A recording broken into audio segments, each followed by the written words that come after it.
साथियों, हमने आपके बीच में बहुजन समाज पार्टी की राष्ट्रीय अध्यक्ष, उत्तर प्रदेश की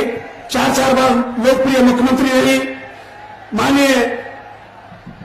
बहन कुमारी मायावती जी हमारे बीच में पधार चुकी हैं। जोरदार तालियों से आप लोग माननीय बहन जी का स्वागत करें। और साथ ही हमारी पार्टी के अलीगंज विधानसभा से पूर्व में एमएलए के चुनाव लड़े जनाब जुनैद मियां साहब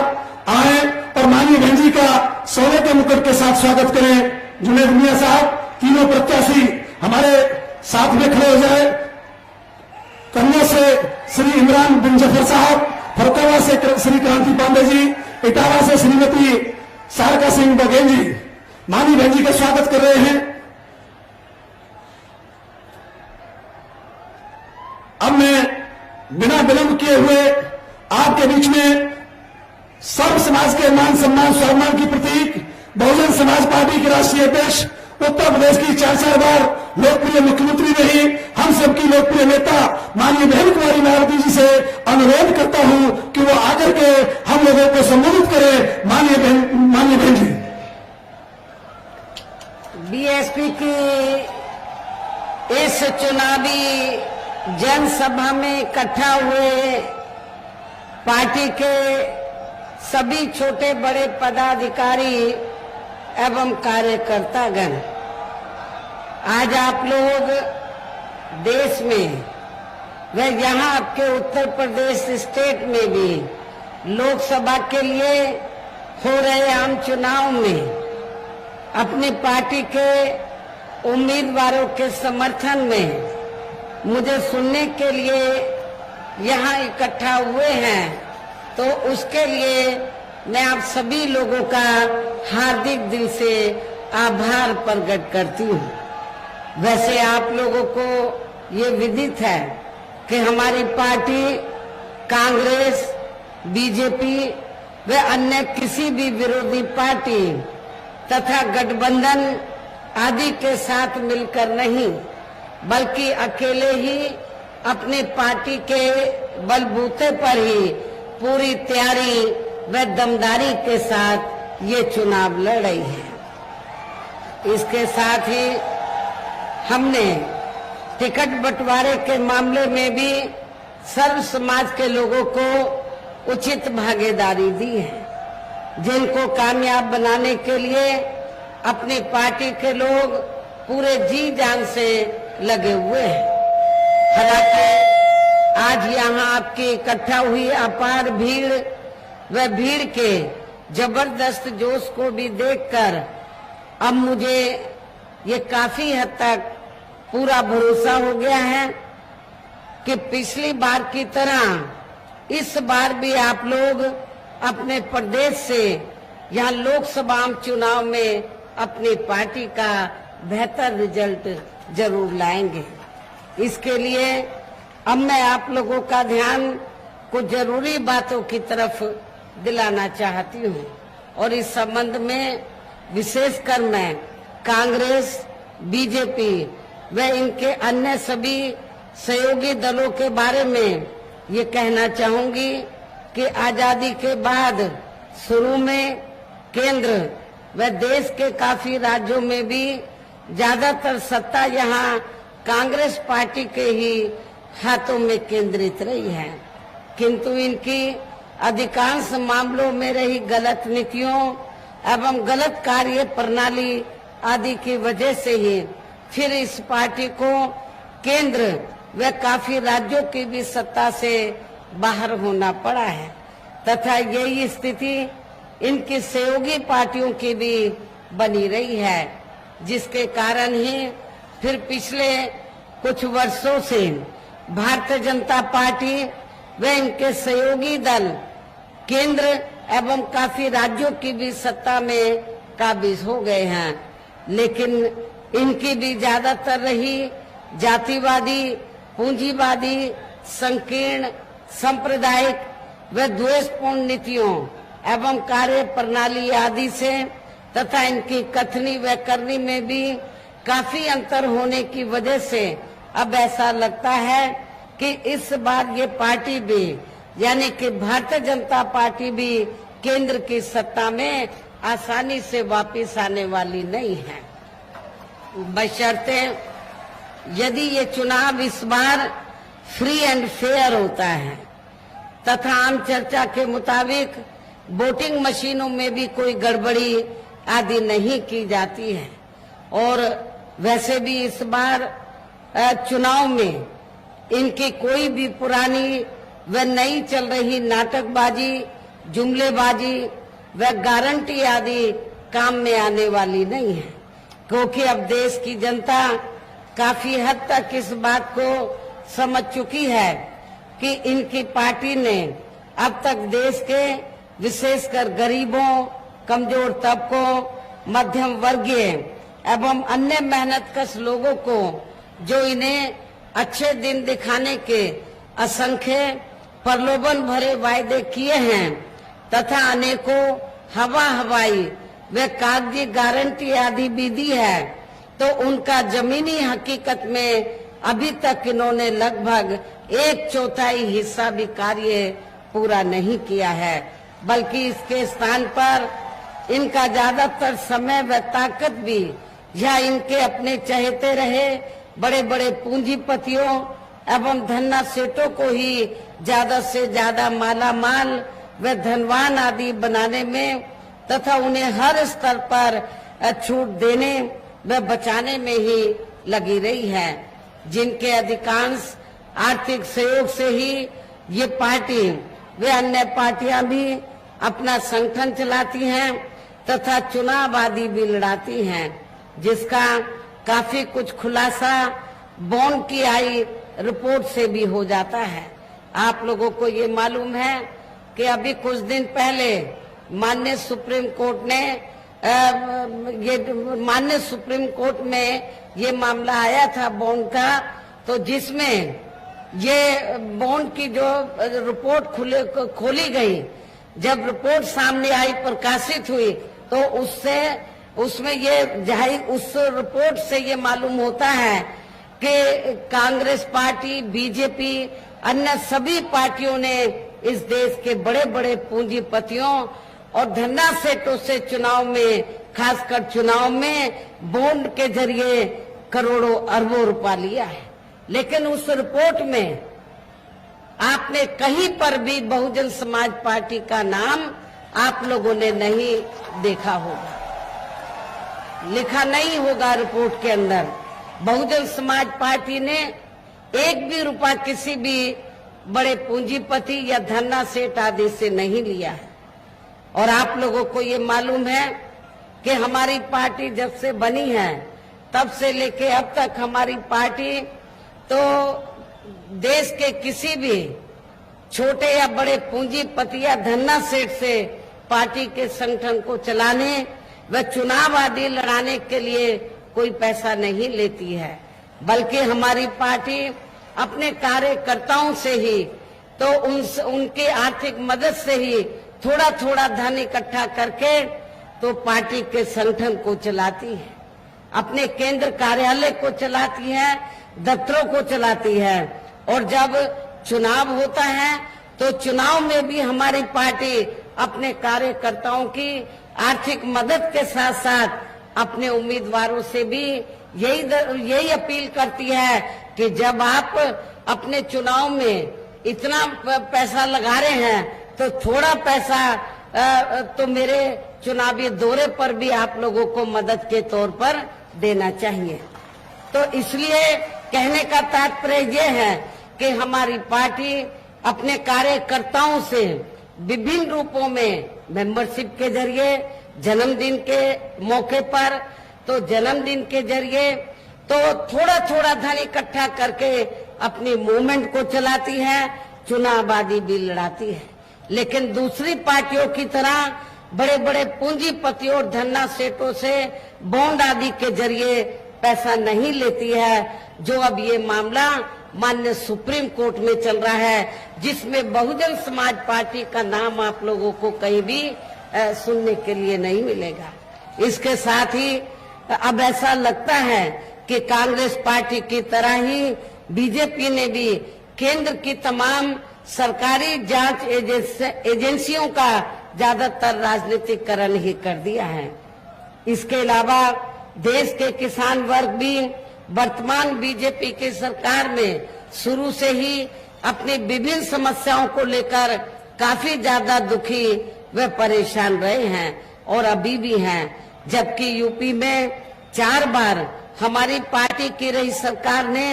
इनके हितों का भी हर स्तर पर विशेष ध्यान रखा है। आप लोगों को ये मालूम है कि जब भी बीएसपी के नेतृत्व में यूपी की सरकार रही है तो हमारी पार्टी की सरकार ने तो किसानों को खेती करने के लिए समय से सस्ते साधन उपलब्ध कराए हैं और उनकी फसल का भी उचित दाम हमारी सरकार ने दिया। इतना ही नहीं बल्कि केंद्र में पूर्व की रही कांग्रेसी सरकार की तरह ही वर्तमान भाजपा सरकार में भी इनकी जातिवादी, हीन, सांप्रदायिक एवं पूंजीवादी सोच व नीतियों के चलते ही पूरे देश में सर्व समाज में से खासकर गरीबों, दलितों, आदिवासियों, पिछड़े वर्गों, मुस्लिम एवं अन्य धार्मिक अल्पसंख्यक समाज के लोगों का भी पूर्ण रूप से विकास व उत्थान आदि नहीं हो सका है। और इस संदर्भ में वैसे आप लोगों को ये मालूम है कि पूरे देश में यहाँ दलितों, आदिवासियों एवं अन्य पिछड़े वर्गों का सरकारी नौकरियों में वर्षों से अधूरा पड़ा आरक्षण का कोटा भी अभी तक पूरा नहीं भरा गया है। विशेषकर एससी व एसटी वर्गों के सरकारी कर्मचारियों का पदोन्नति में आरक्षण भी अब काफी हद तक प्रभावहीन ही बना दिया गया है। और आप लोगों को ये भी मालूम है कि जब यूपी में समाजवादी पार्टी की सरकार थी तो समाजवादी पार्टी की सरकार ने एससी एसटी वर्गों के सरकारी कर्मचारियों का पदोन्नति में आरक्षण ही खत्म कर दिया था। सपा सरकार ने, श्री अखिलेश यादव ने तो ये पदोन्नति में आरक्षण ही खत्म कर दिया था। और इतना ही नहीं, जब इसको प्रभावी बनाने के लिए इसको जो निष्प्रभावी हो गया था, इसको प्रभावी बनाने के लिए जब ये मामला पार्लियामेंट में लाया गया, हमारी पार्टी के काफी संघर्ष के बाद इसको लेकर संशोधन विधेयक आया। लेकिन उस समय कांग्रेस सत्ता में थी तो कांग्रेस पार्टी और बीजेपी ने अंदरूनी मिली भगत के तहत समाजवादी पार्टी को आगे करके और अन्य विरोधी पार्टियों को आगे करके तो इस बिल को पास नहीं होने दिया। और समाजवादी पार्टी के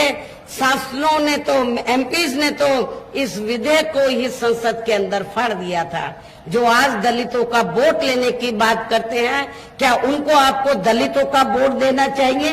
परम पूज्य बाबा साहब डॉक्टर भीमराव अंबेडकर ने जो आपको भारतीय संविधान में आरक्षण दिया, उसका लाभ भी ना तो कांग्रेस की हुकूमत में आपको सही से मिला है और सपा की सरकार में तो सवाल ही पैदा नहीं होता है। साथ ही केंद्र व राज्यों में भी विरोधी पार्टियों की रही सरकारों में इन सभी वर्गों को प्राइवेट सेक्टर में आरक्षण दिए जाने की व्यवस्था किए बिना ही इनकी सरकारों के ज्यादातर सरकारी कार्य अब प्राइवेट सेक्टर के जरिए ही इनके बड़े बड़े पूंजीपतियों व धन्ना सेठों आदि को ही दिए जाने के कारण अब इनको पूरे देश में आरक्षण का बहुत कम ही लाभ मिल पा रहा है। इसी प्रकार इनका अन्य और मामलों में भी शोषण व उत्पीड़न आदि होना अभी तक भी बंद नहीं हुआ है। इसके साथ साथ मुस्लिम व अन्य धार्मिक अल्पसंख्यक समाज के लोगों की भी हालत हर स्तर पर यहाँ काफी ज्यादा खराब व दयनीय ही बनी हुई है, जिसका काफी कुछ खुलासा सच्चर कमेटी की रिपोर्ट में भी किया गया है। इतना ही नहीं बल्कि पिछले कुछ वर्षों से केंद्र व अधिकांश राज्यों में भी बीजेपी व आरएसएस की सरकारों के चलते हुए अब इनका विकास व उत्थान आदि होना भी काफी हद तक बंद सही हो गया है। आए दिन इन पर खासकर हिंदुत्व की आड़ में हो रही जुल्म जाति भी यहाँ काफी ज्यादा चरम सीमा पर पहुंच चुकी है। इनके साथ साथ अपर कास्ट समाज में से विशेषकर गरीब लोगों की भी हालत हमें कोई खास अच्छी नजर नहीं आती है। और यहाँ मैं अपर कास्ट समाज में से खासकर ब्राह्मण समाज के लोगों को ये कहना चाहती हूँ, चाहे यूपी में समाजवादी पार्टी सत्ता में रही हो या वर्तमान में भारतीय जनता पार्टी की सरकार चल रही है, इन दोनों हुकूमतों में तो अपर कास्ट समाज में से ब्राह्मण समाज का बड़े पैमाने पर शोषण किया गया है। आपके कानपुर मंडल में तो इनके साथ काफी जुल्म जाति की गई है। सपा सरकार में ऐसे अनेकों एग्जाम्पल आपको मिलेंगे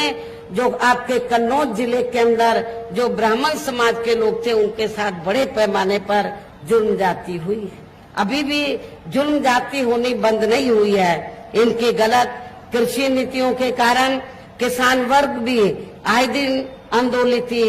बना रहता है। साथ ही इनकी गलत आर्थिक नीतियों की वजह से देश की अर्थव्यवस्था पर दुखी व परेशान हैं। और अब केंद्र में पूर्व की रही सरकारों की तरह ही वर्तमान भाजपा सरकार में भी यहाँ पूरे देश में गरीबी,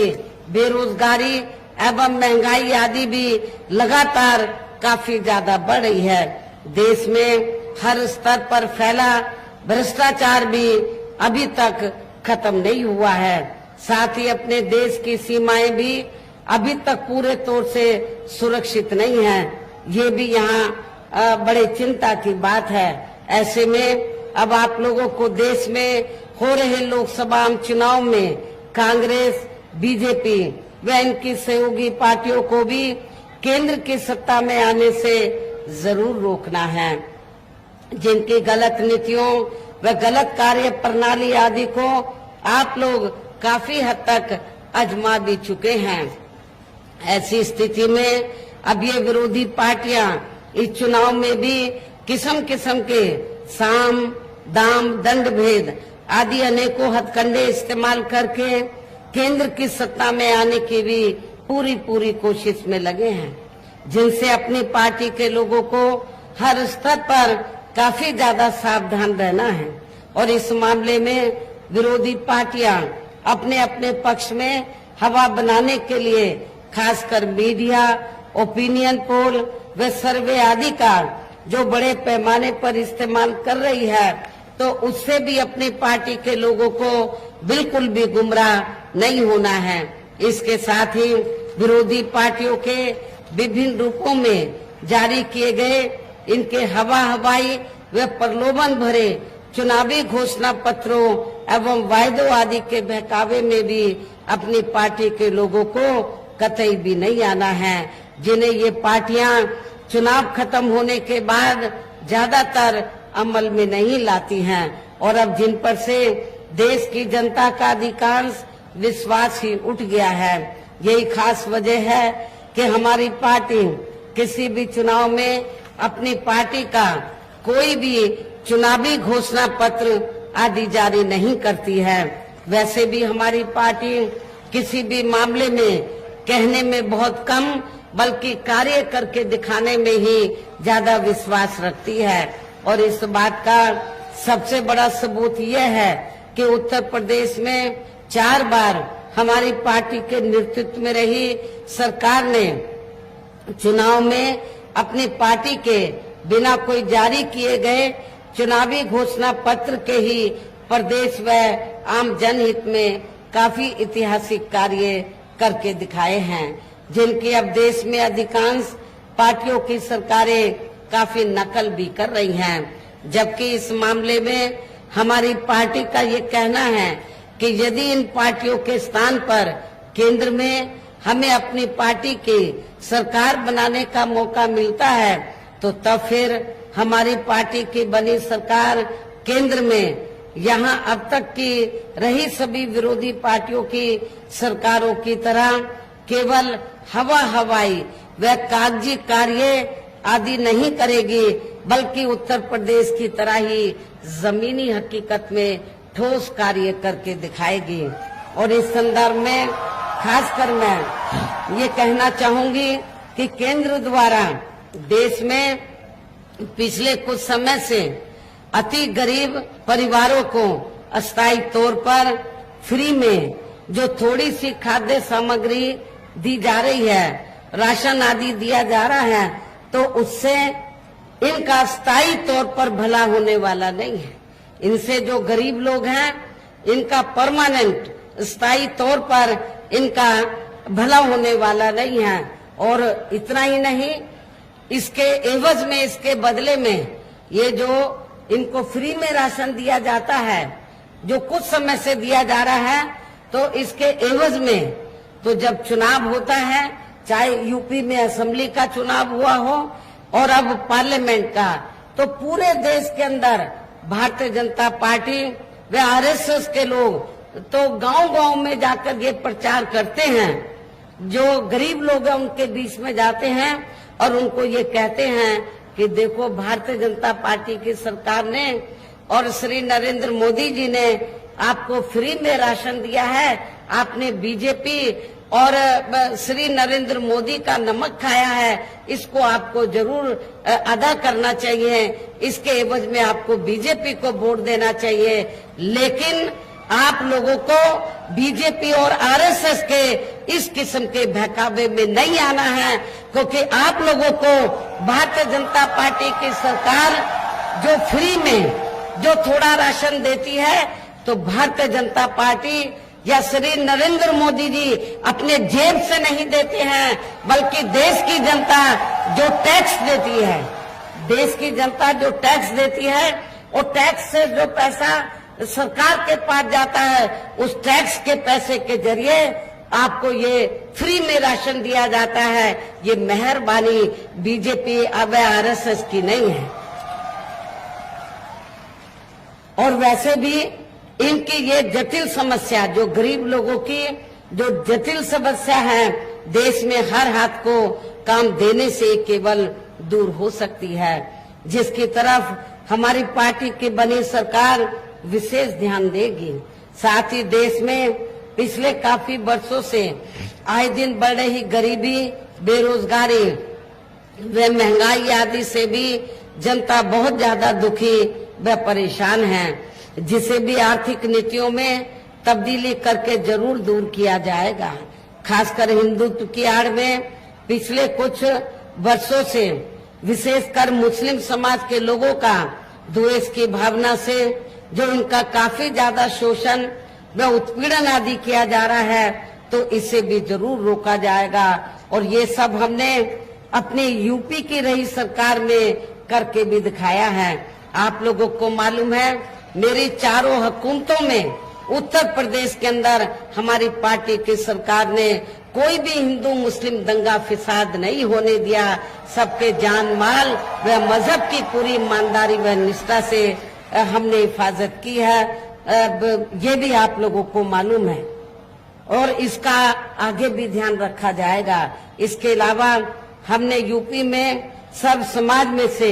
गरीब एवं बेरोजगार लोगों को बेरोजगारी भत्ता आदि न देकर उन्हें बड़ी तादाद में रोटी रोजी के साधन भी उपलब्ध कराए हैं। जो अब ये कार्य भी अधिकांश ठंडे ही पड़े हैं, जिनको फिर केंद्र में सरकार बनने पर प्राथमिकता दी जाएगी। कहने का तात्पर्य ये है कि देश में इस समय हो रहे लोकसभा चुनाव में विरोधी पार्टियों के जारी किए गए इनके हवाई व प्रलोभन भरे चुनावी घोषणा पत्रों आदि के बहकावे में अब यहाँ खासकर देश के अति गरीबों, मजदूरों, बेरोजगारों एवं अन्य मेहनतकश लोगों को बिल्कुल भी नहीं आना है। और अब इन्हें ऐसी सभी विरोधी पार्टियों को हर हालत में केंद्र की सत्ता में आने से जरूर रोकना है, जिनकी कथनी व करनी में काफी अंतर रहा है तथा जिन्हें ये लोग बरसों से काफी आजमा भी चुके हैं। ऐसे में अब मेरा यही कहना है कि आप लोगों को अपने खुद के वे अपने प्रदेश, क्षेत्र एवं देश के भी हित में अपने वोटों को यहाँ कांग्रेस, बीजेपी व अन्य विरोधी पार्टियों को न देकर केवल अपनी एकमात्र हितैषी पार्टी बहुजन समाज पार्टी को ही देना है। जो ये पार्टी उत्तर प्रदेश की तरह ही केंद्र में भी अपनी पार्टी की सरकार बनने पर फिर पूरे देश में यहाँ अपनी पार्टी की सर्वजन हिताय व सर्वजन सुखाय की नीतियों पर आधारित ही सरकार चलाएगी। इसके साथ साथ केंद्र से जुड़े आपके क्षेत्र की जो भी यहाँ स्थानीय समस्याएं होंगी तो उन्हें भी फिर दूर करने का हर संभव पूरा प्रयास किया जाएगा। वैसे आप लोगों को ये मालूम है, चाहे आपका फर्रुखाबाद जिला है या कन्नौज है या इटावा है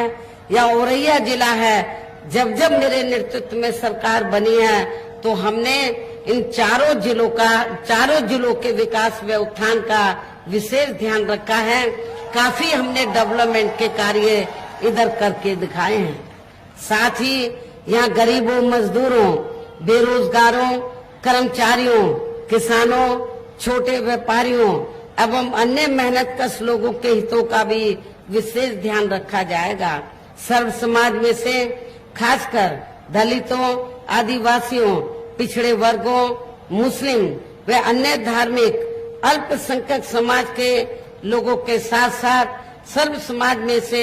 जो गरीब लोग हैं, बेरोजगार लोग हैं, उनके हितों का, उनके विकास व उत्थान के साथ साथ हर स्तर पर इनकी सुरक्षा आदि के लिए भी सख्त कदम उठाए जाएंगे। और तभी फिर यहाँ वास्तव में अपने देश के महान संतों, गुरुओं व महापुरुषों में भी विशेषकर महात्मा ज्योतिराव फूले, श्री छत्रपति शाहू जी महाराज, श्री नारायण गुरु, बाबा साहब डॉक्टर भीमराव अम्बेडकर एवं मान्यवर श्री कांशीराम जी आदि का अधूरा राज सपना जरूर साकार हो सकता है, जिनको यूपी में हमारी पार्टी के रही सरकार द्वारा हर स्तर पर पूरा आदर सम्मान दिया है। लेकिन ये सम्मान विरोधी पार्टियों को के गले के नीचे से नहीं उतरा, उनको ये पचा नहीं, हजम नहीं हुआ। और खासकर समाजवादी पार्टी को तो ये बिल्कुल भी नहीं हजम हुआ, बिल्कुल नहीं भाया। और समाजवादी पार्टी की सरकार ने, श्री अखिलेश यादव की सरकार ने क्या किया